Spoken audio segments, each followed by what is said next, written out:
Il inaugurera demain le nouveau musée de la Grande Guerre à Meaux.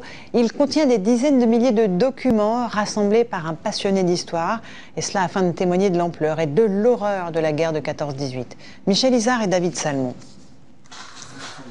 Dans les réserves, il y a l'histoire, et l'histoire d'une vie. 50 000 pièces et documents collectés par Jean-Pierre Vernet. Ça commence toujours par un petit objet et ça se termine par un musée de 3000 m² et un immense bric-à-brac.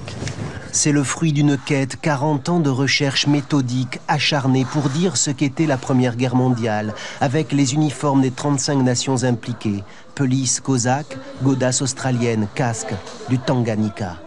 Entre le moment où j'ai trouvé la casquette et le moment où j'ai trouvé la paire de bottes, qui est 1917, il a fallu 25 ans. L'idée de Jean-Pierre Vernet est de faire entendre et sentir ici la rumeur de l'été 1914, le fracas des combats. Le pays de Meaux, qui fut le théâtre de la terrible bataille de la Marne, accueille ce musée.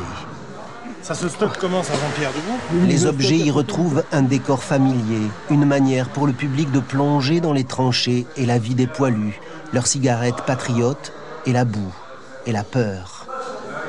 Ça s'appelle les chausses-trappes. Les Romains mettaient ça dans le fossé autour de leur camp. Là, en 14, on ressort ça. Imaginez l'homme qui court, qui se précipite, qui se jette à plat ventre. Une jambe de bois, un pilon, un bras, une main articulée, une contorsion de visage.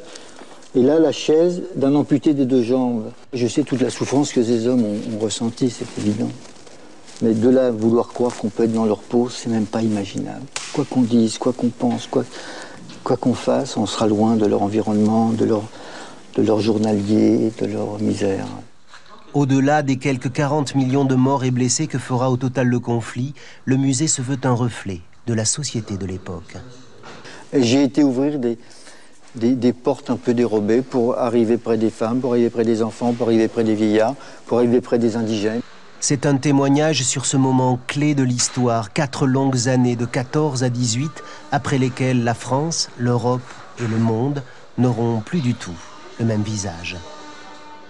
Voilà un sujet passionnant de Michel Izard que vous pouvez